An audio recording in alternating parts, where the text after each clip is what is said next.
మన విశ్వాసం పరిపూర్ణంగా ఉండాలా. మన విశ్వాసం పరిపూర్ణంగా ఉంటే, పరిపూర్ణమైన విశ్వాసంతో మనం అడిగితే దేవుడు కార్యం చేస్తాడు. ఇగో ఈ కంబళ చెట్టును చూసి నీవు వేళ్లతో కూడా పెలిగింపబడి సముద్రంలో నాటబడదు అని చెప్పినప్పుడు అది మీకు లోబడును. యేసు ప్రభు వారు ఆ చివరి వారంలో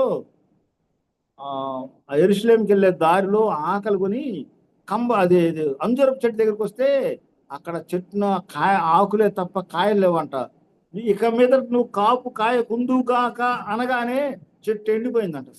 వాళ్ళందరూ ఆశ్చర్యపోయారంట, ప్రభు అమ్మ ఏ చెట్టు ఏంటి ఇట్లా ఎండిపోయిందని. చూడండి, ఇగో మీకు ఆవేగిందంత విశ్వాసం ఉంటే ఆయన పలికితే క్రియారూపం దాల్చుద్ది. అంటే క్రియేటివిటీ, ఆయన మాటలో సృజనాత్మక శక్తి ఉన్నది. దేవుని మాటలో సృజనాత్మక శక్తి ఉన్నది. అది నీకు నాకు కూడా ఇస్తాడు దేవుడు. అందుకనే మనం చెప్పినవి కూడా జరుగుతాయి. అందుకనే మనం తొందరపడి ఏ కాని మాట నోట్లో నుంచి రాకూడదు. ఎందుకంటే మనం చెప్పినవి కూడా చాలా జరుగుతుంటాయి. మీరు గమనించినట్లయితే మీరు మాట్లాడిన పలుకులు కార్యాలు జరిగి ఉంటాయి. అందుకనే పొరపాటున మనం ఏదన్నా కాని మాట పలికామా, ఇది తగ్గదురా వీడు చచ్చిపోతాడు అంటే వాడు తగ్గదు, చచ్చిపోతాడు. అందుకని ఆ మాటలు పలకూడదు. నీకు విశ్వాసం లేకపోయినా, ఇది రోగం బాగవుద్దని నీకు విశ్వాసం లేకపోయినా నువ్వు మటుకు ఏం చెప్పాలా, తగ్గిపోద్దులే ఏం కాదులే అని చెప్పగలిగి ఉండాలా. నీకు విశ్వాసం లేకపోయినా, ఎందుకంటే నీకు దేవునికి ఎంత సృజనాత్మక శక్తి ఉన్నదో దేవుడు నీకు నాకు కూడా సృజనాత్మక శక్తి ఇచ్చాడు. ఎందుకంటే మనకు విశ్వాసం ఉన్నది. మనకు అంత విశ్వాసం లేకపోయినా ఎంతో కొంత విశ్వాసం ఉన్నది. నువ్వు ఆ పరిపూర్ణ విశ్వాసంతో పలికేవనుకో కార్యం జరుగుద్ది. ఈ రోగం తగ్గదు, ఇక నువ్వు చచ్చిపోతా ఉన్నా అనుకోండి, డెఫినెట్ గా నీ మాట ద్వారా అతను చచ్చిపోతాడు. ఆ రోగం తగ్గకపోయినా అతను చనిపోడు, కానీ నువ్వు మాట్లాడేవి కాబట్టి చనిపోతాడు. అందుకనే మనము తొందరపడి కాని మాటలు నోటి నుంచి రానికూడదు. ఇప్పుడు ఒక అబ్బాయి ఉన్నాడు, ఆ అబ్బాయి స్టాండర్డ్ చూస్తే 7వ తరగతి పాస్ అవడు, తప్పుతాడని నీ అవగాహన, నువ్వు అతన్ని పరీక్షించినప్పుడు నీకు అర్థమైంది. కానీ నువ్వు నువ్వు తప్పుతావు అని అనకూడదు. ఇంకో గంట చదువు పాస్ అవుతావు అనాల. నీ ఉద్దేశంలో, నీ అసెస్మెంట్లో అతను తప్పుతాడు, అతని స్టాండర్డ్ అదే నీకు అర్థమైనా కానీ యూ షుడ్ నాట్ సే ఆ నెగిటివ్ వర్డ్స్. నువ్వు మాట్లాడకూడదు. నువ్వు తప్పుతావు అని అనకూడదు, నువ్వు ఫెయిల్ అవుతావు అనకూడదు. ఇంకో గంట చదువు అయ్యా, రోజు నువ్వు చదివేదానికి ఇంకో రోజు గంట పెంచుకుని చదువు, పాస్ అవుతావు అనాలా. నీ మాటను బట్టి అతను పాస్ అవుతాడు. అందుకనే తొందరపడి మనం ద్వారా కాని మాటలు పలుకకూడదు.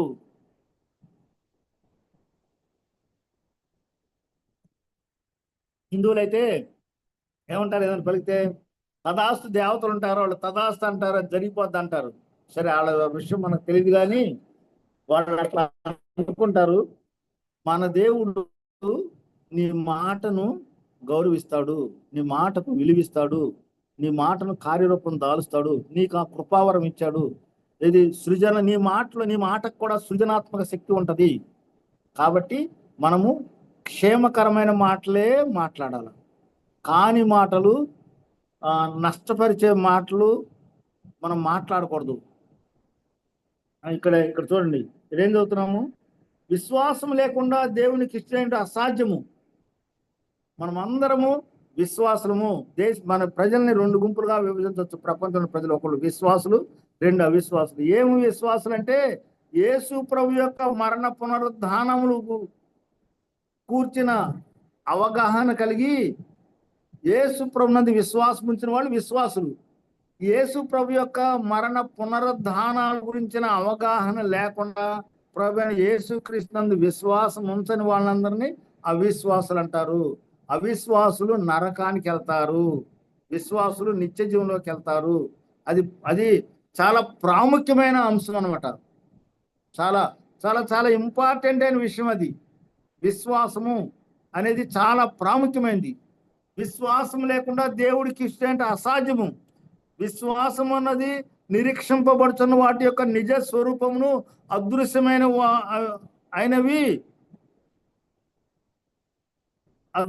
వాటికి రుజువై ఉన్నది. అంటే పరలోక రాజ్యం మనకి కళ్ళకు కనపడదు, కానీ ఒకరోజు మనం అక్కడికి వెళ్తాం. అదృశ్యమైన వాటికి రుజువు ఏంటి? విశ్వాసము. విశ్వాసం అనేది ఒక ఆత్మ ఫలము. విశ్వాసం అనేది ఆత్మ వరము. విశ్వాసం ఆత్మ ఫలము. ఇప్పుడు ఆత్మ ఫలంలో ప్రేమ, సంతోషము, సమాధానము, దీర్ఘశాంతము, దయాళుత్వం, మంచితనము, సాత్వికము, విశ్వాసము, ఆశా నిగ్రహము. విశ్వాసం అనేది ఆత్మ ఫలములో ఉన్నది, ఆత్మ వరములో ఉన్నది. మన అందరికీ దేవుడు ఆత్మ వరమునిచ్చాడు కాబట్టి మనం విశ్వసిస్తున్నాం. మరి మిగతా వాళ్ళు ఎందుకు విశ్వసించట్లేదంటే వాళ్ళు దేవుని ఏర్పాట్లో లేరు. వాళ్ళకి ఆ వరము అనుగ్రహించబడలేదు. ఎవరికైతే దేవుడు తన వరాన్ని అనుగ్రహిస్తాడో వాళ్ళు విశ్వసిస్తారు. ఎవరి గురించి అయితే ఎవరన్నా అవిశ్వాస గురించి నువ్వు ప్రార్థించావనుకో, ప్రభు ఆ బిడ్డకు విశ్వాసం దయచే, ప్రభు ఆ బిడ్డకు నిత్యజీవం అనుగ్రహించు ప్రభు, నువ్వు ప్రార్థించావనుకో, ఆ దేవుడు ఆ బిడ్డని ఏర్పాట్లోకి తీసుకుంటాడు. తర్వాత నీ ప్రార్థనను బట్టి అతనికి ఆ విశ్వాసం అనే వరాన్ని ఇస్తాడు. అప్పుడు అతను నమ్ముతాడు యేసు ప్రభు వారిని. వాళ్ళ కళ్ళకు కనిపించినా కానీ నమ్మలేరు. ఎందుకంటే అవిశ్వాసులు దేవుడు మామూలుగా వర్షము ఆ ఎండ ఈయటం తప్పితే కానీ నిత్య జీవాన్ని ఇవ్వడు. అవిశ్వాసులు నిత్య జీవంలో చేరరు. మీకు చూపిస్తాను చూడండి. వాక్యం అనేది నా మాట, సొంత మాటలు కాదు నేను మాట్లాడుతున్నది. ప్రకటన గ్రంథం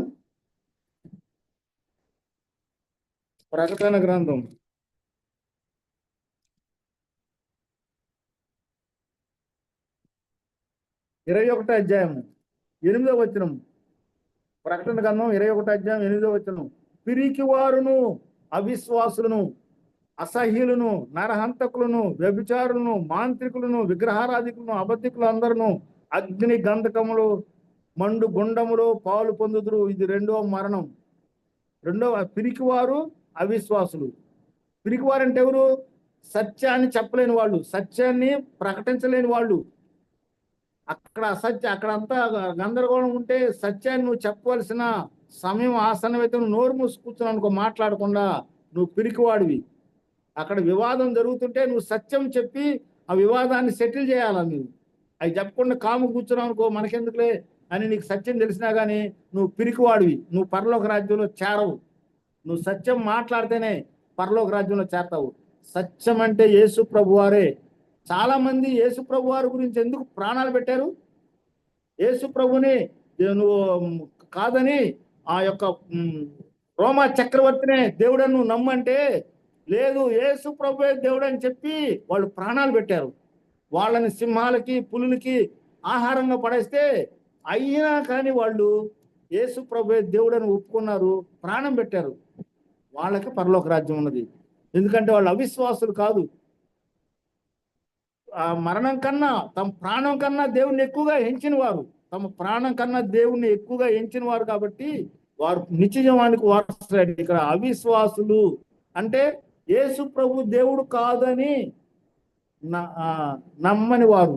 అవిశ్వాసులు అంటే ఎవరు?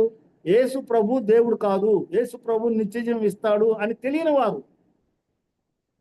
అవిశ్వాసం వలన చాలా కీడు ఉన్నది. మనం నిత్యజీవాన్ని పోగొట్టుకుంటాం. ఇప్పుడు అవిశ్వాసులు అంటే ఏముందండి, చిన్న చిన్న అబద్ధాలు ఆడొచ్చులేండి అంటారే. మరి చిన్న చిన్న అబద్ధాలు ఆడకూడదు, సత్యమే చెప్పాలా. చిన్న చిన్న అబద్ధాలు కూడా, అబద్ధికులు కూడా ఎక్కడికి వెళ్తారు? నరకంలోకి వెళ్తారు.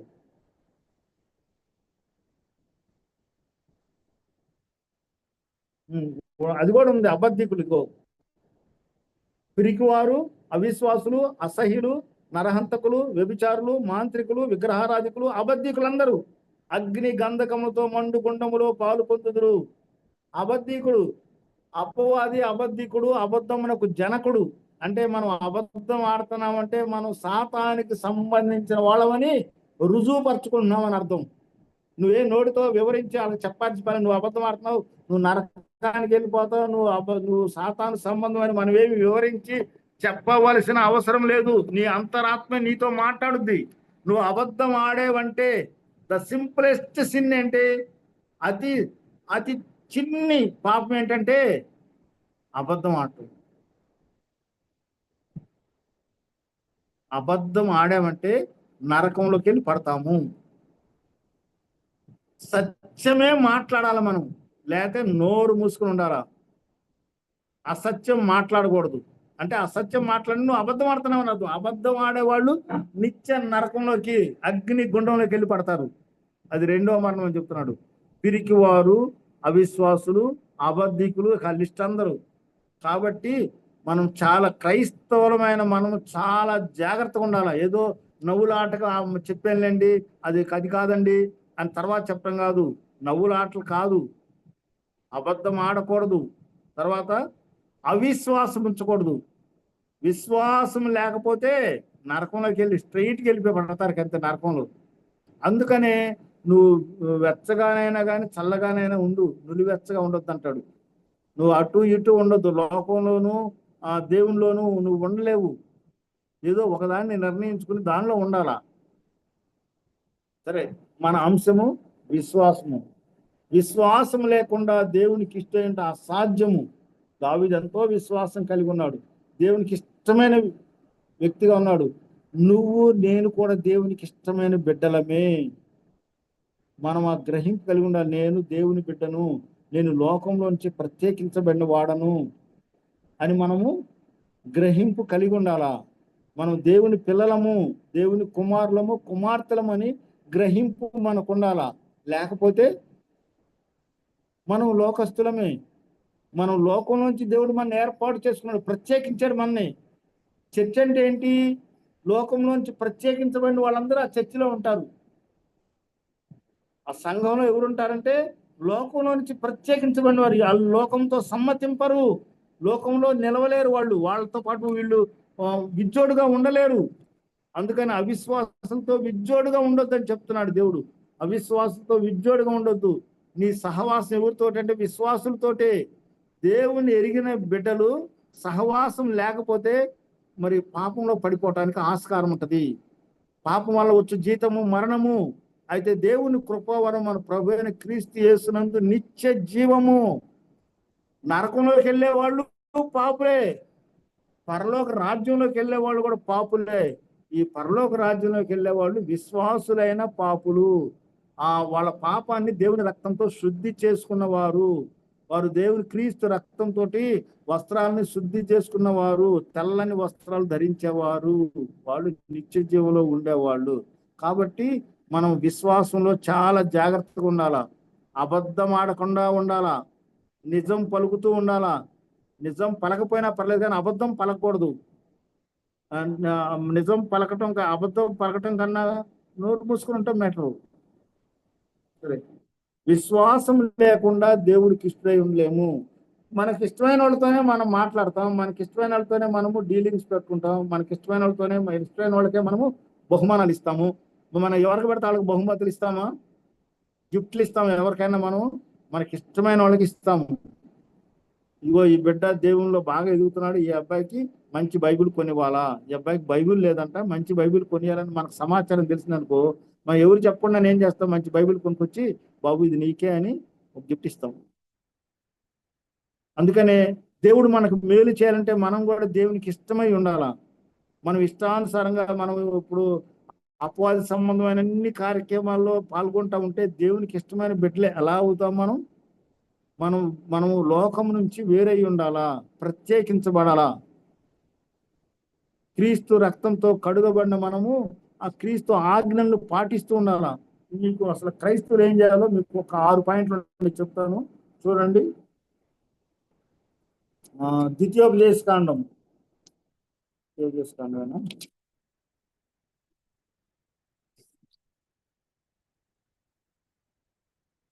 ద్వితీయోపదేశకాండం 13వ అధ్యాయము 4వ వచనం. ద్వితీయోపదేశకాండం 13వ అధ్యాయం 4వ వచనం. మీరు మీ దేవుడైన యెహోవాకు లోబడి ఉండాలా. 1 లోబడి ఆయనకే భయపడి. 1 లోబడతాం, 2 ఆయనకు దేవునికి లోబడి ఉండాలా, అంటే దేవునికి విధేయత చూపించాలా. 2 దేవునికి భయపడాలా. 3 ఆయన ఆజ్ఞలను అనుసరించాలా. 3వది ఆజ్ఞలను అనుసరించాలా. ఆయన మాట విని. 4 ఆయన మాట వినాలా. 5 ఆయనను సేవించాలా, ఆయనను హత్తుకొని ఉండాలా. ఈ 6 పాయింట్లు అండి. ఆ 6 జ్ఞాపకం చేసుకోవాలి. మన జీవితంలో నిత్యం మనం ఈ 6 పాయింట్లు పాటిస్తూ ఉండాలి. ఒకటి, దేవునికి లోబడి ఉండాలా, ఆయనకు భయపడి ఉండాలా. చాలా తక్కువ మంది దేవుడు అంటే భయపడతారు. ఎందుకంటే దేవుడు మనకు కనపడ్డ కదా, పట్టించుకోము, లెక్క ఉండదు, భయపడం. మనం పాపం చేస్తున్నామంటే అర్థం ఏంటి? దేవుడు అంటే భయం లేదని అర్థం. ఒక వ్యక్తి పాపం చేస్తున్నానంటే ఏముందిలే అని, దేవుడు అంటే భయం లేదని అర్థం. దేవుడు అంటే భయం ఉండాలా. మన అందరం భక్తి చేస్తాం, కానుకలు ఇస్తాము, తర్వాత మరి దేవుని సన్నిధిలో ఉంటాం, అన్నీ చేస్తాం, కానీ భయం ఉండదు. భయం ఉండాలా. చాలా ప్రాముఖ్యమైన విషయం ఏంటంటే క్రైస్తవుడు దేవునికి భయపడాలా. అబద్ధం ఆడటానికి, కాని మాటలు మాట్లాడటానికి భయం ఉంటే మాట్లాడడం అవన్నీ. భయం లేక మాట్లాడతాం, భయం లేక పాపం చేస్తాం. అబద్ధం ఆడతాం పాపం చేయటమే. అవిశ్వాసం పాపం, విశ్వాస సహితం కానిది పాపమే, విశ్వాసం మూలం కానిది పాపమే. నీ మాటలో దేవుని విశ్వాసం కనపడలేదనుకో, నువ్వు పాపం చేసిన వాడు అవుతావు. అందుకని ఒకటి, దేవునికి లోబడాలా. 2, భయపడాలా. 3, ఆయన మాట ఆజ్ఞలను అనుసరించాలా. 4, ఆయన మాట వినాలా. 5, ఆయన్ని సేవించాలా. 6, ఆయన హత్తుకుని ఉండాలా. దావీదు దేవుని హత్తుకుని ఉండేవాడు, లేవీయులు దేవుని హత్తుకుని ఉంటారు. దేవుడే వారి స్వాస్థ్యము. మనం కూడా దేవుడే మన స్వాస్థ్యం అన్నట్టు. అంటే ఈ లోకంలో ఏది లేకపోయినా మనకు పర్లేదు, ఈ లోకంలో మనకి ఏది నష్టపోయినా, ఏది మనం పొందుకోలేకపోయినా పర్లేదు, లోక సంబంధమైనవి ఏమవుతుంది? దేవుణ్ణి హత్తుకుని ఉండాలా. నీ భాగం దేవుడే, ఇగో నా స్వాస్థ్యం దేవుడే అని దేవుణ్ణి హత్తుకుని ఒకటి లోబడాలా. పౌలు గారు కూడా చెప్తాడు, ఏమని చెప్తాడంటే చూడండి, రోమాపత్రిక 12 అధ్యాయం 1-2 వచనాల్లో చెప్తాడు. రోమాపత్రిక 12 అధ్యాయం 1-2 వచనాలు.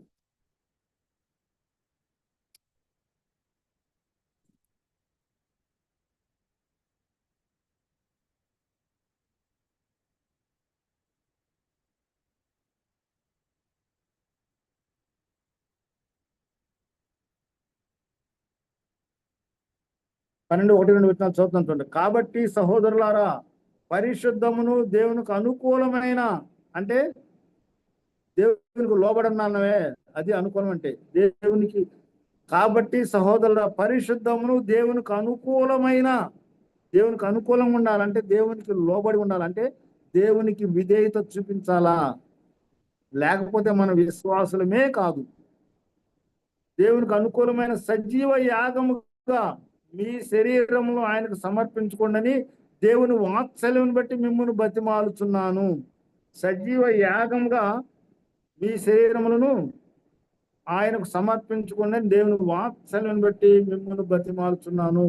యేసు ప్రభువారు శరీరాన్ని ఏం చేశాడు? సజీవ యాగముగా దేవునికి అర్పించాడండి. ఆ బలి మీద పశుగా వధించబడ్డాడు యేసు ప్రభువారు. సజీవ యాగముగా తన శరీరాన్ని దేవుని చిత్తానికి అప్పగించుకున్నాడు, ఆ శిలువ మరణానికి అప్పగించుకున్నాడు. అంటే మనం లోకానికి సిలువ వేయబడాలా, లోకానికి మనకి కుదరదు. మనం లోకస్తులం అంటే అవిశ్వాసులమే, లేక వేషధారులము. మనం క్రైస్తవులం అని చెప్పుకుంటూ లోకస్తులుగా జీవిస్తున్నాం అనుకో, మనం అవిశ్వాసులము లేక వేషధారులము, 2 లేక. కాబట్టి యేసు ప్రభువారు సజీవ యాగంగా తన శరీరాన్ని సమర్పించుకున్నాడు. సరే, ఇంకా మనం ఇప్పుడు అసలు అనుకుందాం. ఇప్పుడు ఏంటి? ఒకటి, దేవునికి లోబడి ఉండాలా. 2, ఆయనకు భయపడాలా. 3, ఆయన ఆజ్ఞను అనుసరించాలా. 4, ఆయన మాట వినాలా. 5, ఆయన సేవించాలా. 6, ఆయన హత్తుకుని ఉండాలా. ఆయన మాట వినటం అంటే, దేవుని మాట వినటం అంటే ఏంటి? వాక్యం ఏమి చెప్తుందో వాక్యం ప్రకారము జీవించాలా. అందుకే దివారాత్రాలు వాక్యాన్ని ధ్యానించమని చెప్తున్నాడు దేవుడు. దివారాత్రం ఆ వాక్యం ధ్యానిస్తూ ఉండాల. మొదటి దానిలో అది మొదటి కీర్తన చెప్పింది అదే కదా.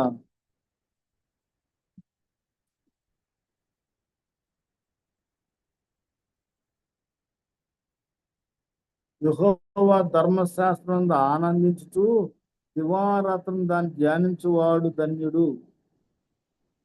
అంటే మన వాక్యాన్ని ధ్యానించి ఆ ప్రకారం జీవించడం అంటే దేవుని మాట వినటం.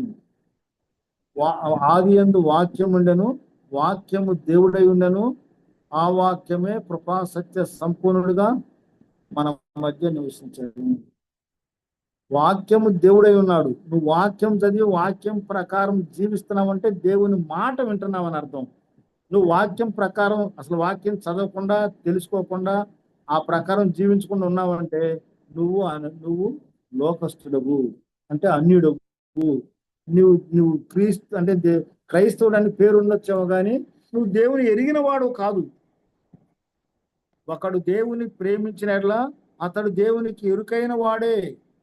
నువ్వు దేవుణ్ణి ప్రేమిస్తున్నావంటే నువ్వు చేయాల్సిన వాటిలో మొట్టమొదటి ప్రార్థన చేయటము, రెండవది వాక్యం చదవటము, దాని ప్రకారం జీవించటం. అది విశ్వాసులు చేసే సర్వసాధారణమైన పని. అనుదినము చేసే పని ఏంటంటే లేవగానే ప్రార్థన చేసుకోవటం, వాక్యం చదువుకోవటం, తర్వాత ఈ పనులు చేసుకోవటం. అసలు నువ్వు ప్రార్థన చేయవు, వాక్యం చదవు అనుకో, నువ్వు ఎవరివి? నువ్వు లోకస్తుడివి, నువ్వు అవిశ్వాసివి.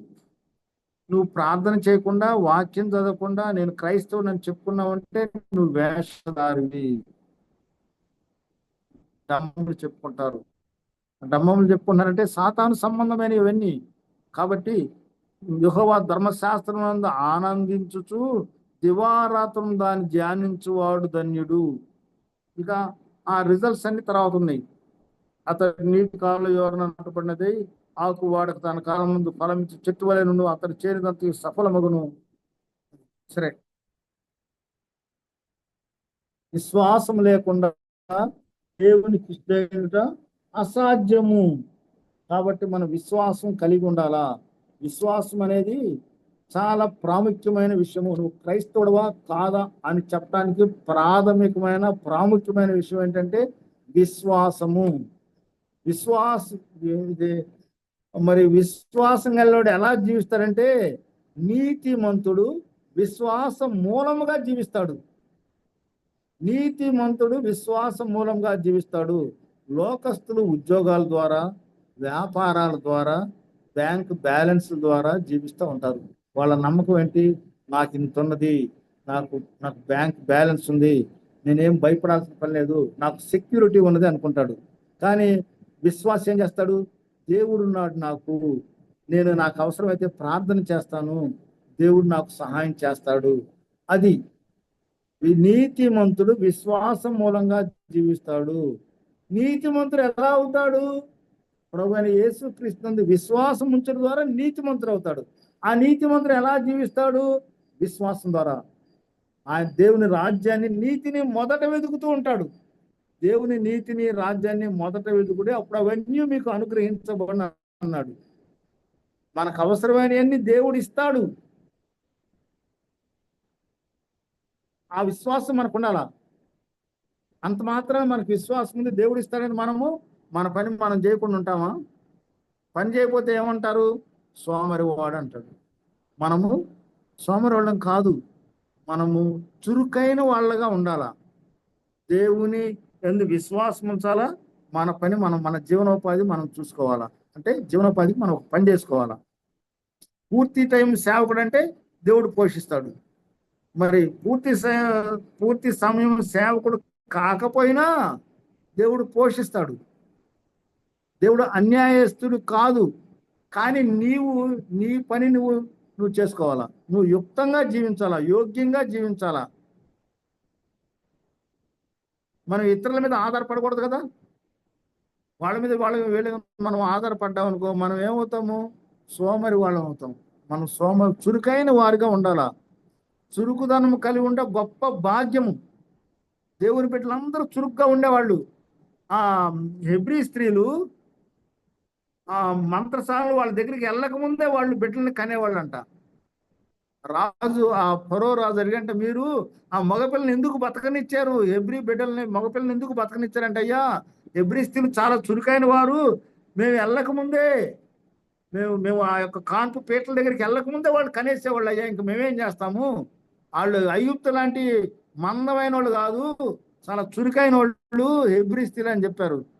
మనం కూడా అన్ని విషయాల్లో చురుకుదనం కలిగి ఉండాలా. మనము ఎలా ఉండాలా?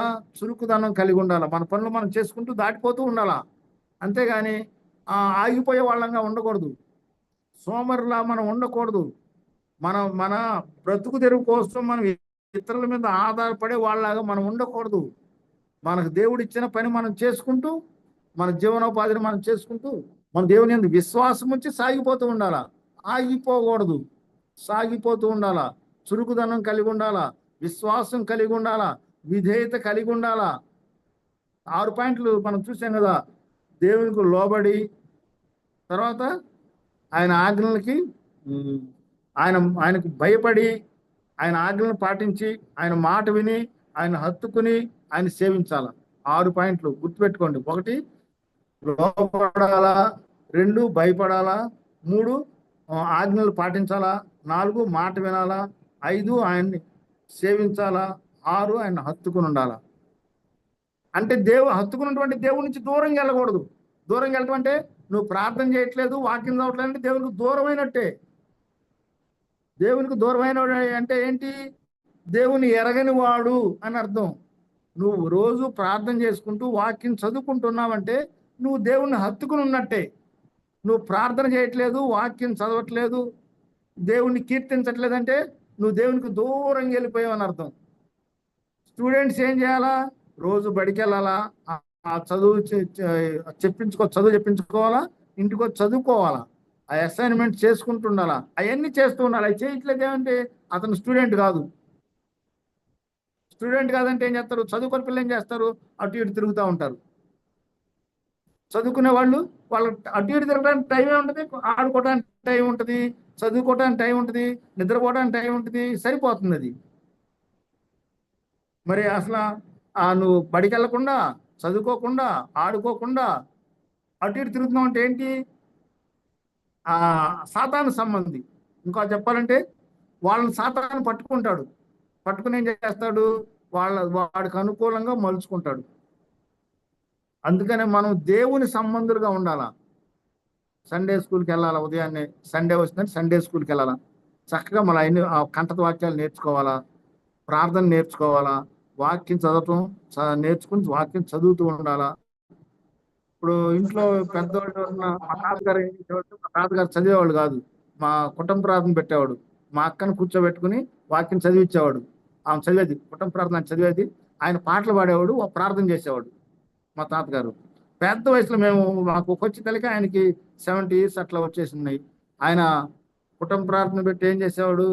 వాక్యం చదివించేవాడు. మా అక్క చదివేది వాక్యం, ఆయన పాటలు పాడేవాడు, ప్రార్థన చేసేవాడు. మా తాతగారి కట్టినింట్లో మాకు ప్రార్థన గది ఉండేది. ఆ పూరింట్లో ప్రార్థనకు ఒక గది ఉండేది.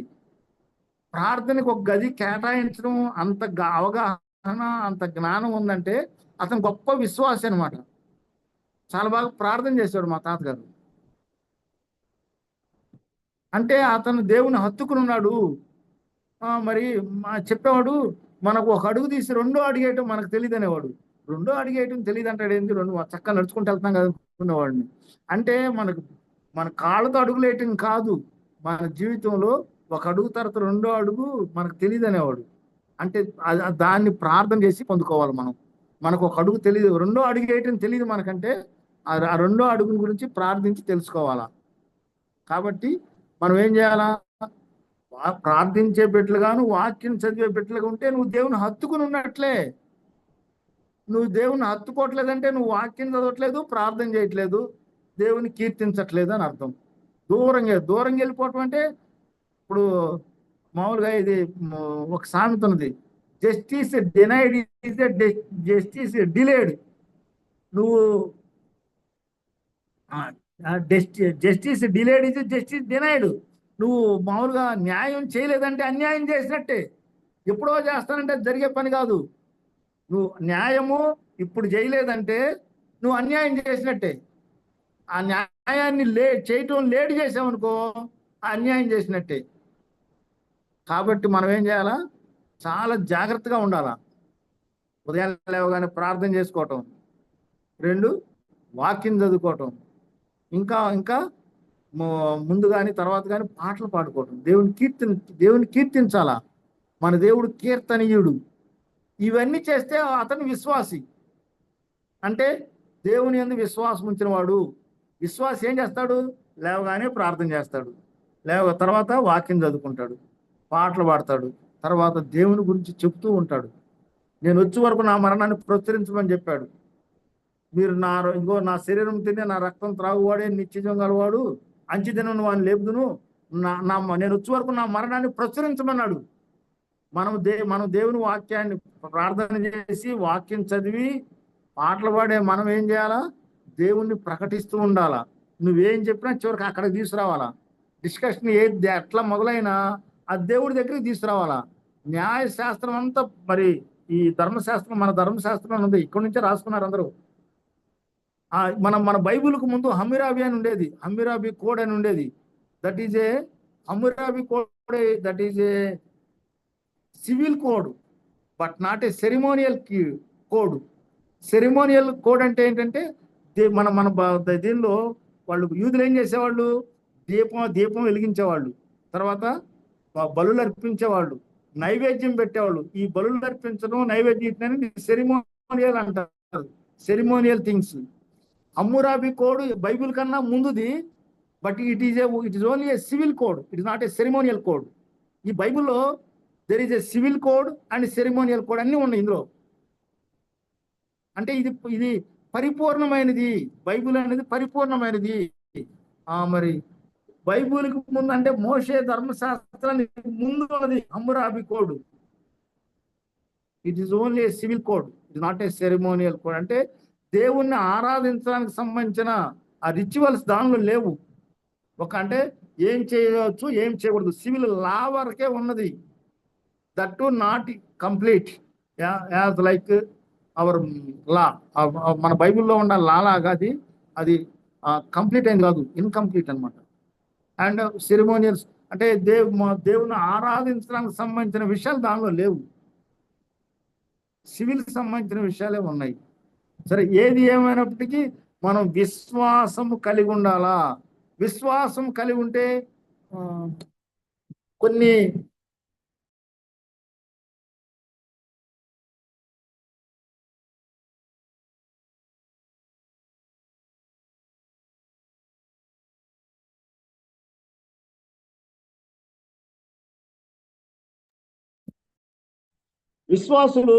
మన విశ్వాసం ద్వారా పాప క్షమాపణ పొందుకుంటాము. అపోస్తల కార్యాలు 10:43 ఉంటుంది. విశ్వాసం వలన మనకు వచ్చే రిజల్ట్స్, ఫలితాలు పాప క్షమాపణ. విశ్వాసులందరూ పాప క్షమాపణ పొందుకుంటారు, తర్వాత నీతిమంతులుగా తీర్చబడతారు, తర్వాత వాళ్ళకి తీర్పు తీర్చబడదు. నా మాట విని నన్ను పంపిన వాడిని విశ్వాసం ఉంచేవాడు నిత్య జీవం కలవాడు. వాడు తీర్పులోనికి రాక మరణంలో నుండి జీవంలోనికి దాటిపోతాడు. అతనికి తీర్పు తీర్చబడదు. ఎందుకు? అతను మన బల్ల కార్యక్రమంలో తను తాను విమర్శించుకుంటూ ఉంటాడు. తను విమర్శించుకుని తను సరి చేసుకుని అప్పుడు బల్ల కార్యక్రమంలో పాల్గొంటాడు. ఆ రొట్టె తింటాడు, ద్రాక్షారసం తాగుతాడు. అయ్యా, నేను పలానా పాపం చేశాను, ఈ పాపం నుంచి నాకు విడుదల దయచే ప్రభువా అని ఆ పాపం నుంచి పరిశుద్ధులయ్యి శుద్ధి చేయబడి అప్పుడు ఆయన శరీరాన్ని భుజిస్తాడు. ఆయన రక్తాన్ని దానికి సాదృశ్యమైన ద్రాక్షారసాన్ని పానం చేస్తాడు. ఆయన శరీరానికి సాదృశ్యమైన రొట్టె తింటాడు. అది అందుకని అతనికి తీర్పు తీర్చబడదు. మనం విమర్శించుకునేలా మనకు తీర్పు ఉండదు. ఆ బల్ల దగ్గర మనం విమర్శించుకుని మనం సరి చేసుకుని మనం శుద్ధి చేసుకుని దానిలో పాల్గొంటాం. ఇంకా మనకు తీర్పు ఏముంటది? మనకు విశ్వాసం ఉన్నది, మనం మరణంలోంచి జీవనాన్ని దాటి ఉన్నాము. అది తర్వాత వాళ్ళకి రక్షణ పొందుతారు. విశ్వాసులకు రక్షణ వస్తుంది, పాప క్షమాపణ వస్తుంది, నీతిమంతుడుగా తీర్చబడతాడు, అతనికి తీర్పు ఉండదు. ధవళ సింహాసనం తీర్పు ఎదుర్కొనడు. ధవళ సింహాసనం తీర్పు ఎదుర్కొన్నాడంటే నరకంలోకి వెళ్ళిపోవటమే. ఒకటి ఆ ధవళ సింహాసన తీర్పులో ఏం చెప్తాడు? తండ్రి, నా సొంత ఏకైక కుమారుణ్ణి నీ పాపముల కోసం బలి ఇచ్చాను, నువ్వు నమ్మేదా లేదా? నమ్మలేదు కాబట్టి నరకానికి వెళ్ళిపో. నమ్మితే అసలు నీకు ఆ తీర్పే లేదు. నువ్వు ఎప్పుడైతే దేవుని విశ్వాసం ఉంచుతావో, అదే యోహాను సువార్త 5:24, నా మాట విని నన్ను పంపిన వాని యందు విశ్వాసముంచువాడు నిత్య జీవం కలవాడు. వాడు తీర్పులోనికి రాక మరణంలో నుండి జీవంలోనికి దాటి ఉన్నాడు, మీతో నిశ్చయంగా చెప్తున్నాడు. ఎప్పుడైతే ప్రభువైన యేసుక్రీస్తునందు విశ్వాసం ఉంచుతావో నువ్వు నిత్య జీవానికి వారసులు అయినావు, ఇంకంతే, నో డౌట్. తర్వాత ఏది, ఈ విశ్వాసం వల్ల మనకు రక్షణ వస్తుంది. అది 16:16 మార్క్స్ వార్త 16:16. రక్షణ అనేది నమ్మి బాప్తిసం పొందిన వాడు రక్షించబడును, నమ్మని వానికి శిక్ష విధించబడును, నరక శిక్ష అది. తర్వాత విశ్వాసం వల్ల మనకు పవిత్రత వస్తుంది. యోహాన్ అపోస్తల కార్యం 15వ అధ్యాయము 9వ వచనంలో విశ్వాసం ద్వారా మన హృదయం శుద్ధి చేయబడుద్ది. విశ్వాసం వల్ల మనం శుద్ధి చేయబడతాము, పవిత్రత మనకు వస్తుంది. తర్వాత 11:25-26 ఉంది. యోహాను సువార్త 11:25-26 పునరుద్ధానమును జీవం నేనే, నా యందు విశ్వాసం ఉంచిన వాడు చనిపోయినను బ్రతుకును, బ్రతికి నా యందు విశ్వాసం ఉంచిన వాడికి చనిపోడు. విశ్వాసం కల్లవాడు నిత్య జీవంలోకి వెళ్ళిపోతాడు. ఇంకా చనిపోవడం అంటే ఈ శరీరాన్ని విడిచిపెట్టిన తర్వాత ఆత్మ నిత్య జీవానికి వెళ్ళిపోద్ది. ఇక చావు ఉండదు, రెండో మరణం అగ్నిగుండం ఉండదు. అది విశ్వాసకేంటి, చావు లేదు. చావు లేదంటే ఈ భౌతికమైన జీవము, భౌతికమైన మరణం కాదు. ఈ విడిచిపెట్టిన తర్వాత, ఈ భౌతికమైన శరీరాన్ని విడిచిపెట్టి అంటే ఈ గుడారం శిథిలమైపోయిన తర్వాత నీ ఆత్మకి ఇక చావు ఉండదు. అంటే నువ్వు రెండో మరణము, నరకంలోకి, అగ్నిగుండంలోకి వెళ్ళవు. అగ్నిగుండంలోకి వెళ్ళిన యుగాలు నువ్వు దేవునితో ఉంటావు అంటే నీకు చావు లేదు అని అర్థం. అది విశ్వాసం వల్ల ఒక ఫలితం. తర్వాత విశ్వాసులందరూ వెలుగు సంబంధులు. యోహాను సువార్త 12:36 ప్రకారం విశ్వాసులందరూ నేను లోకమును వెలుగై ఉన్నాడు, నన్ను వెంబడించువాడు చీకట్లో ఉన్నాడు, ఒక జీవపు వెలుగు కలిగి ఉంటారని చెప్తాడు 12:26లో యోహాను సువార్త. జీవపు వెలుగు కలిగి ఉంటాం మనం. విశ్వాసులకి జీవపు వెలుగు ఉంటది. మీరు లోకమునకు మత్తయి సువార్త 5వ అధ్యాయం చెప్తాడు, మీరు లోకమునకు వెలుగై ఉన్నారు, మీరు లోకమునకు ఉప్పై ఉన్నారు. వాళ్ళు జీవపు వెలుగు కలిగి ఉంటారు. నీకు విశ్వాసం ఉందంటే నీకు జీవపు వెలుగు ఉన్నది, కలిగి ఉన్నావని అర్థము. తర్వాత నిత్యజీవం విశ్వాసం నిత్యజీవం. ఇప్పుడు యోహాను సువార్తలో చెప్తాడు 20:31లో, ఈ సంగతులు ఎందుకు రాశానంటే మీరు ప్రభువైన యేసుక్రీస్తునందు నిత్య జీవం ఉందని తెలుసుకుంటారని రాశాడంట. అది అంటే మనము విశ్వాసం ఉంచితే నిత్య జీవంలోకి వారసులు అవుతాం, నిత్య జీవంలోకి ప్రవేశిస్తాము, నిత్య జీవానికి వారసులు అవుతాము. అది ఒక విశ్వాసం వచ్చే ఫలితము. తర్వాత మనము దేవుని పిల్లలం అవుతాము. మా భౌతికంగా మనకు తల్లిదండ్రులు ఉన్నారు, కానీ దేవుడు మనల్ని దత్తత తీసుకుంటాడు. దత్తత తీసుకుని తన స్వకీయులుగా, సొంత బిడ్డలుగా, కుమారులుగా, కుమార్తెలుగా దేవుడు మనల్ని అంగీకరిస్తాడు, అనుమతిస్తాడు. దేని వలన? విశ్వాసం వలన. తర్వాత అదొక ఫలితం. తర్వాత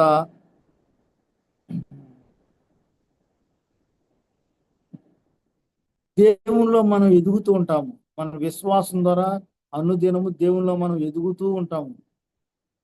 అందుకనే మరి దైవజనులు బాగా దేవుని ఎరిగిన వారు బోధిస్తూ ఉంటే దేవుని తెలుసుకున్న వారు, విశ్వాసులు దేవునిలో ఎదుగుతూ ఉంటారు.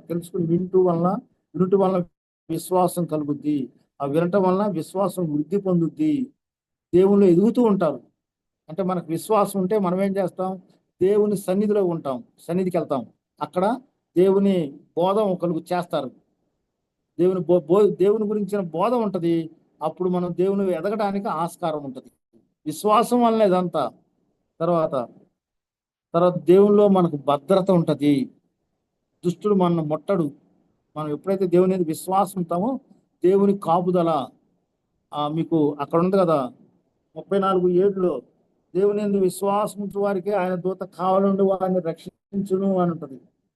ఎవరైతే దేవుని యందు విశ్వాసం ఉంచుతారో దేవుని దూత కావలి ఉండి వాళ్ళని రక్షిస్తే, ఒక్క దేవుని దూతకి ఒక్క రాత్రి 185,000 మంది సైనికులను చంపగలిగే శక్తి ఉన్న దేవదూతలు నీకు భద్రతనిస్తారు. సీఎం పిఎం కున్న భద్రత కన్నా నీ భద్రత చాలా గొప్పది. ఆ దుష్టుడు నిన్ను ముట్టలేడు, అసలు ముట్టడానికి ఆస్కారం లేదు. నీకు భద్రత ఉన్నది. ఏంటి? విశ్వాసం వలన నీకు దేవుని భద్రత ఉంటది. దేవుని దూతలు నీకు కావలిగా ఉంటారు. ఇది ఒక ఫలితం విశ్వాసం వలన. తర్వాత నువ్వు నీకు నిత్య జీవాన్ని స్వాస్థ్యంగా పొందుతావు, నీ నివాసస్థలంగా పొందుతావు. తర్వాత నీకు సమాధానం ఉంటది. రోమపత్రిక 5:1 చదువుతాను చూడండి. రోమపత్రిక 5:1.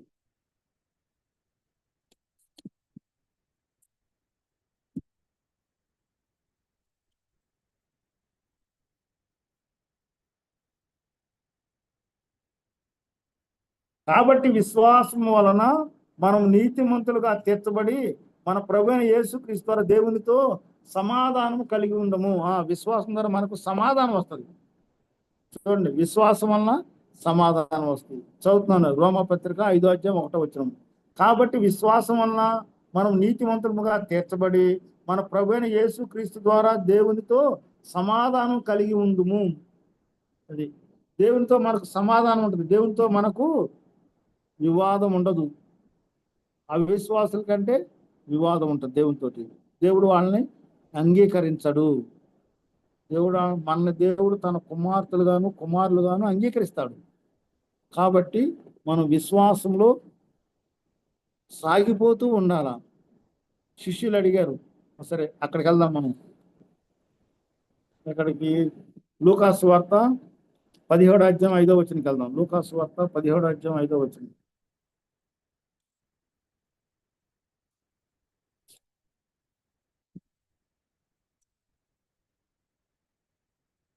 అపోస్తులు మా విశ్వాసం వృద్ధి పొందించమని ప్రభువుతో చెప్పగా, ప్రభు మీకు ఆవగిందంత విశ్వాసం గలవారైతే ఈ కంబళి చెట్టును చూచి నీవు వేళ్లతో కూడా పెలిగింపబడి సముద్రంలో నాటబడదు అని చెప్పినప్పుడు అది మీకు లోబడును. ఇంకో చోట చెప్తాడు మత్తయి సువార్త, ఈ కొండను చూసి వెళ్ళి సముద్రంలో పడమంటే సముద్రంలో పడిపోద్దంట. అంటే కొండ అంటే మనకు కనపడే కొండ కాదు, కొండలాంటి సమస్యలు అంటే కొండంత గొప్ప సమస్యలు ఉండగాని అవి సరిచేయబడతాయి. ఆ సమస్య నుంచి నీకు విడుదల వస్తుంది. నువ్వు విశ్వాసంతో ప్రార్థన చేస్తే విడుదల వస్తుంది. చాలా విషయాలు ఎందుకు పొందుకోలేకపోతాం తెలుసా? ప్రార్థన చేయకపోవటం వలన పొందుకోలేకపోతున్నాము. ప్రార్థన కూడా కొన్ని విషయాలకు దేవుడు సమాధానం చెప్పడు. మీరు ఈ లోక ఈ లోక విషయాల్లో లగ్జరీస్ గురించి అంటే చూడండి, యాకోబు రాసిన పత్రిక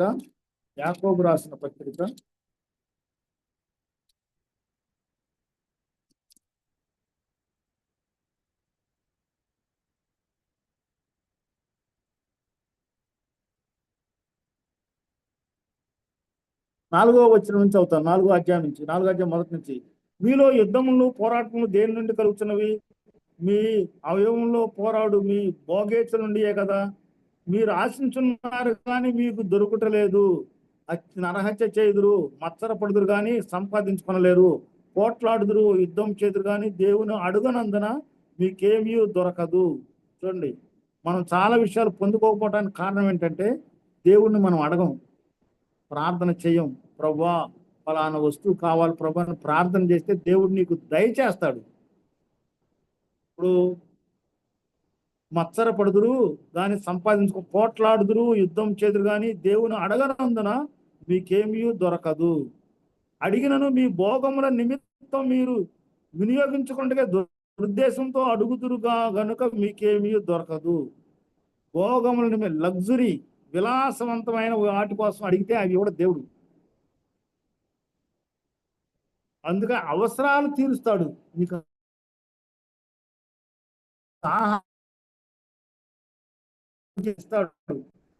అవసరాలు తీరుస్తాడు. నేను ఆడలాగా కారులో తిరుగుతాను ప్రభు అంటే కారు అనేది విలాస వస్తువు. అలాంటి దేవుడు. నువ్వు కష్టపడి సంపాదించుకుని నువ్వు తెచ్చుకోవచ్చు. అప్పుడు కూడా ఏదైనా దేవుడు అనుమతిస్తేనే మనం పొందుకుంటాం. చాలా మంది దగ్గర డబ్బులు ఉంటాయి కానీ వస్తువులు కొనుక్కోలేరు తెలుసా? ఎందుకంటే దేవుడు అనుమతించక వాళ్ళు ప్రార్థన చేయకపోవటం వల్ల ఆ వస్తువులు వాళ్ళకి దొరకట్లా. వాళ్ళ దగ్గర సరిపాను అది డబ్బులు ఉంటాయి, కానీ వస్తువులు పొందుకోలేరు. ఎందుకంటే దేవుడు అనుమతించకపోవటం వలన, అది కావాలి ప్రభు అని ప్రార్థన చేయకపోవటం వలన వాడు అందుకని మీరు ఇక్కడ ఉంది కదా, 4వ అధ్యాయం 2వ వచనం, మీరు అడుగనందున దేవుని అడుగనందున మీకేమీ దొరకట్లేదు, అడిగినందున మీ భోగముల నిమిత్తం అడుగుతున్నారు కాబట్టి మీకు దొరకట్లేదు. అవసరాలు అడిగితే దేవుడు తీరుస్తాడు, మనం భోగముల నిమిత్తం అడిగితే దేవుడు తీర్చడు. కాబట్టి మనం ఏం చేయాలా, ఏ వస్తువు కావాలన్నా దేవుడిని అడగాల.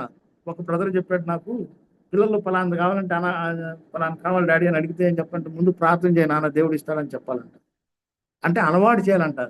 ముందు పరలోక తండ్రిని ఇయ్యమని అడగాలంట. మన బయలాజికల్ తండ్రిని అడిగే ముందు దేవుని పరలోకం తండ్రిని, ప్రభా పలానా వస్తువు కావాలి ప్రభా దయచే ప్రభా అని అడగాలంట. కాబట్టి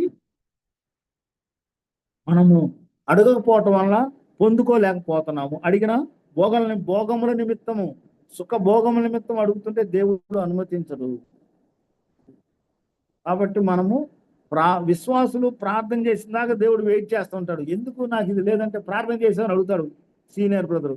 ఓ నేను ప్రార్థన చేయలేదంటే మరి ప్రార్థన చేయవా దొరుకుతుంది, నువ్వు ఆన్లైన్లో ఏమో అడగాల్సిన పని లేదు, వెళ్ళి నీ గదిలో తలపేసుకుని పోయి ప్రార్థన చేసి దేవుడు ఇస్తారని చెప్తాడు. కాబట్టి మనం ఏం చేయాలా, విశ్వాసాన్ని ప్రదర్శించాలా. విశ్వాసం అనే డాలు పట్టుకుని కాముగా కూర్చుంటే ఉండదు.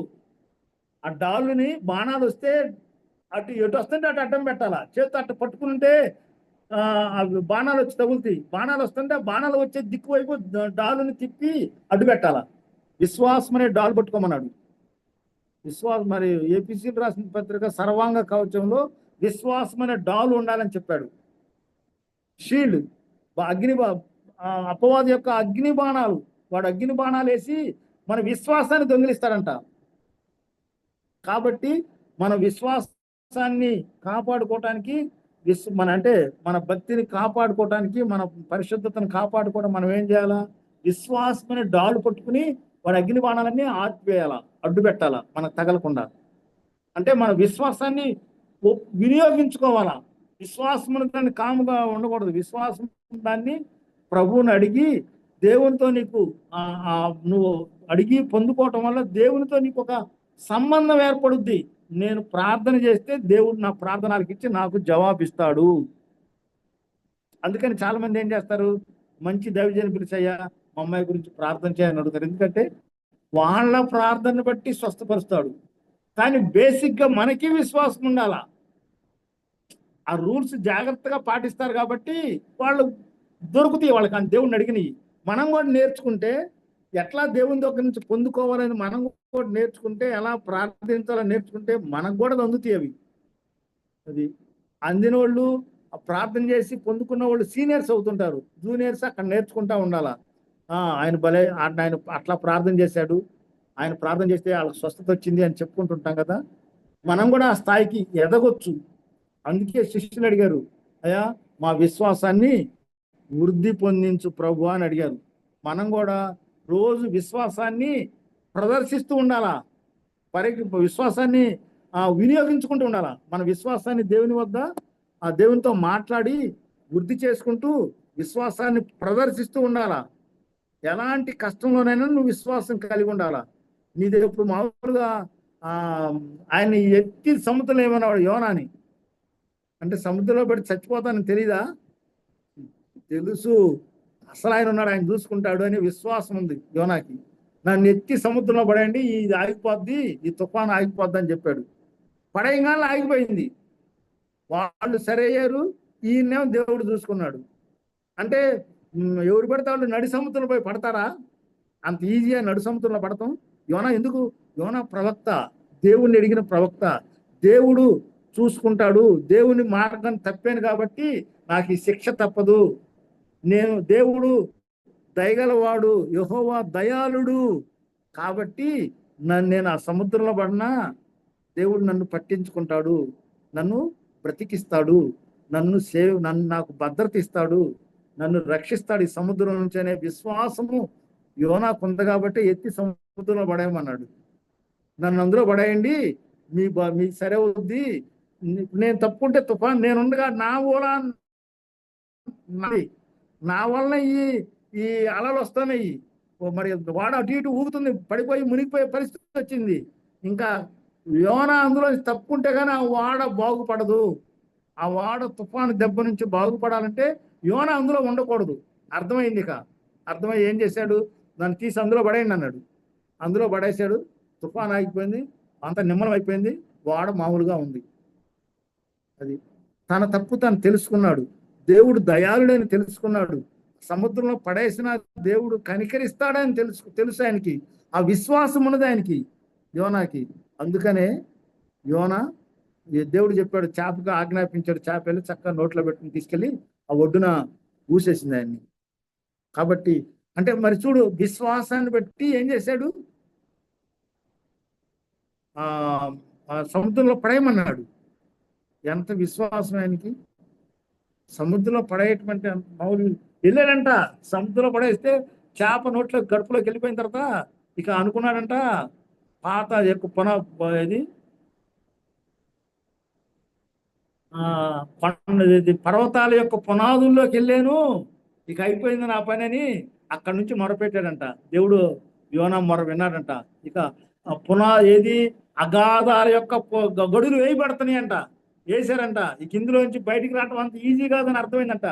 అందులో నుంచి కూడా తీసుకురాగలిగిన గొప్ప దేవుడు మన దేవుడు. ఎక్కడి నుంచే తీసుకొస్తాడు, నిన్ను బయటికి తీసుకొస్తాడు, విడుదల తీసుకొస్తాడు. ఆ దేవుని యందు విశ్వాసం ఉంచాలి మనం. విశ్వాసం అన్నది నిరీక్షింపబడుతున్న వాటి యొక్క నిజ స్వరూపమును, అదృశ్యము అంటే అదృశ్యమైన అయినవి ఉన్నవి అంటే రుజువు. పరలోక రాజ్యం మనకు కనపడదు, అది ఉన్నది.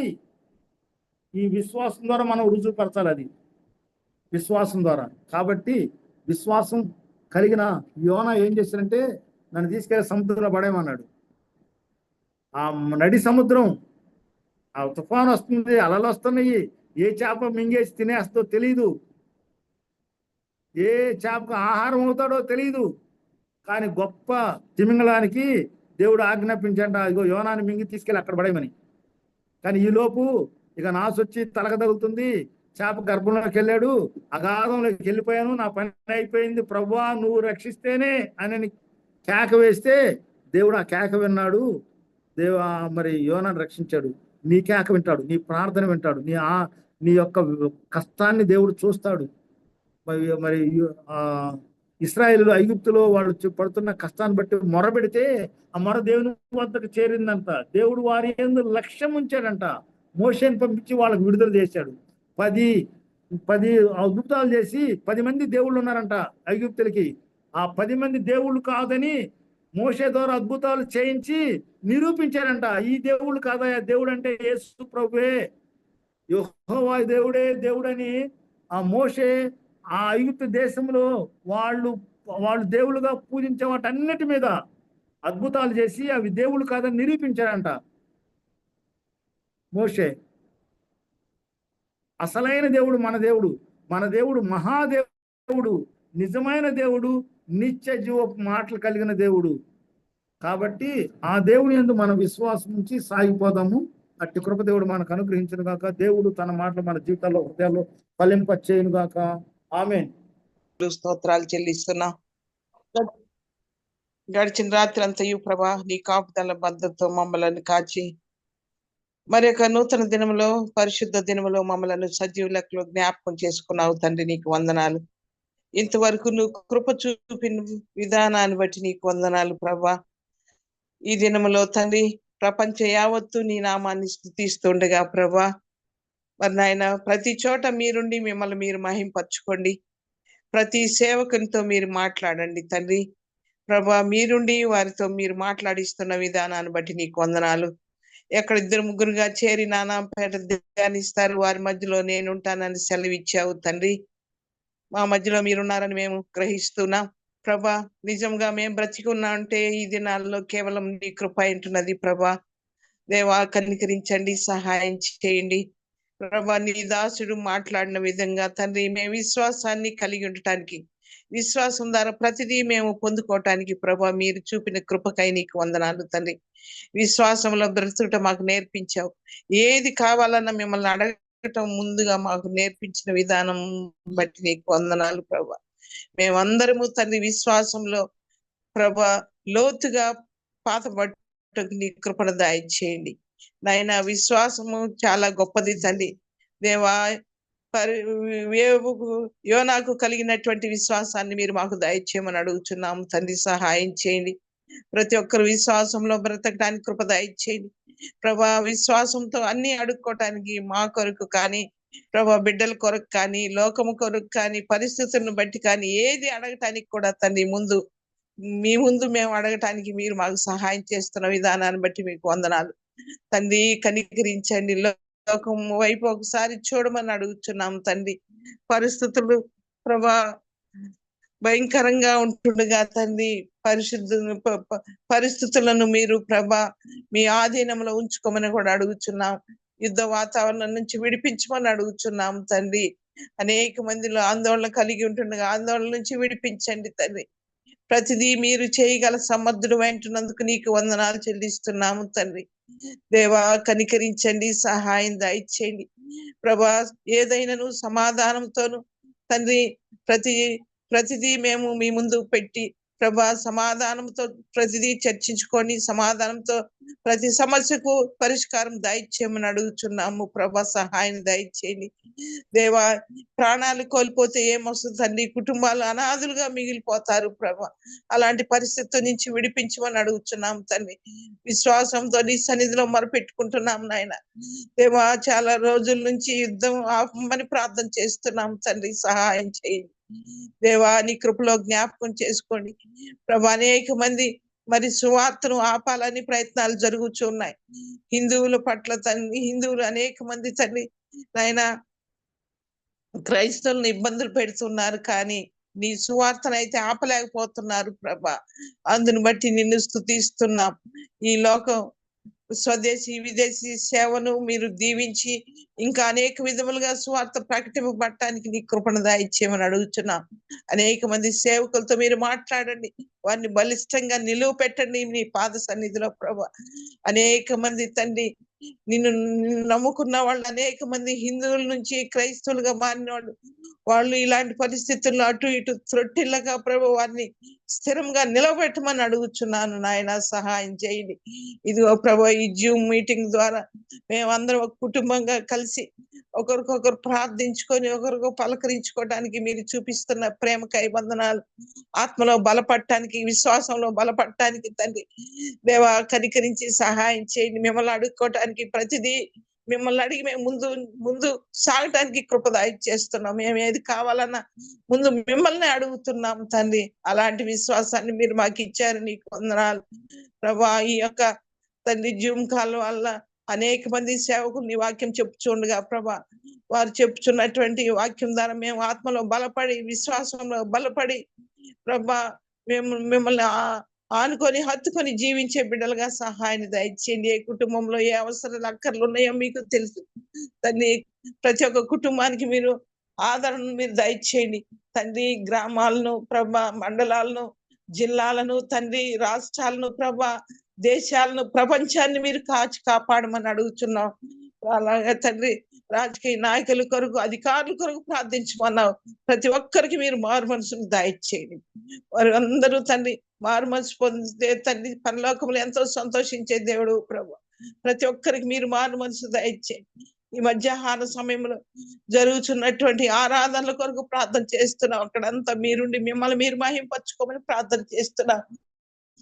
దేవా కనికరించండి, సహాయాన్ని దయచేయండి దేవా. నీ కృపలో మమ్మల్ని అందరినీ మీరు భద్రపరచమని అడుగుచున్నాం ప్రభా. మంచి ఆరోగ్యాలు దయచేయండి. ఆరోగ్యం దయచేస్తే ఎక్కువగా నేను ప్రార్థించుకోవడానికి సహాయాన్ని దయచేయమని అడుగుతున్నాం నాయన దేవా. శక్తిని, బలాన్ని ప్రతి ఒక్కరికి దయచేయండి. నీ సన్నిధిలో మొరపెట్టుకోవటానికి శక్తిని మాకు దయచేయమని అడుగుతున్నాం నాయన. కనికరించండి తండ్రి. ఇంకా అనేక మంది కొరకు ప్రార్థన చేస్తున్నాం తండ్రి. జీవులో ఉన్న ప్రతి ఒక్కరికి పేరు పేరున తండ్రి నీ సన్నిధిలో అడుగుచున్నాను నాయన. కనికరించి సహాయాన్ని దయచేయండి. డాక్టర్ గారి కొరకు ప్రార్థన చేస్తున్నాం. కుటుంబాన్ని దీవించండి, బ్యూలమ్మను దీవించండి, జాన్ని దీవించండి, వెంకటరావు మాస్టర్ గారిని దీవించండి, శోభాప్రసాద్ గారిని, ఝాన్సీ మేడం గారిని, తండ్రి సునీల్ కుటుంబాన్ని మీరు దీవించండి, బిడ్డల్ని ఆశీర్వదించండి, ఎదుగుదలంది నీ కాపుదల దయచేయండి, బిడ్డలతో మీరుండండి, కుటుంబాన్ని కాచి కాపాడండి తండ్రి, సహాయం చేయండి ఆయన. ప్రతి ఒక్కరి గురించి నీ సన్నిధులు అడుగుతున్నాం. మేమందరం విశ్వాసంలో బలపడటానికి నీ కృపను దయచేయండి. ఆదివారం యొక్క ఆశీర్వాదాలు మీరు మాతో ఉంచుమని యేసయ్య పుణ్యనామములు అడిగి వేడుకుంటున్నాము తండ్రి. ఆమేన్.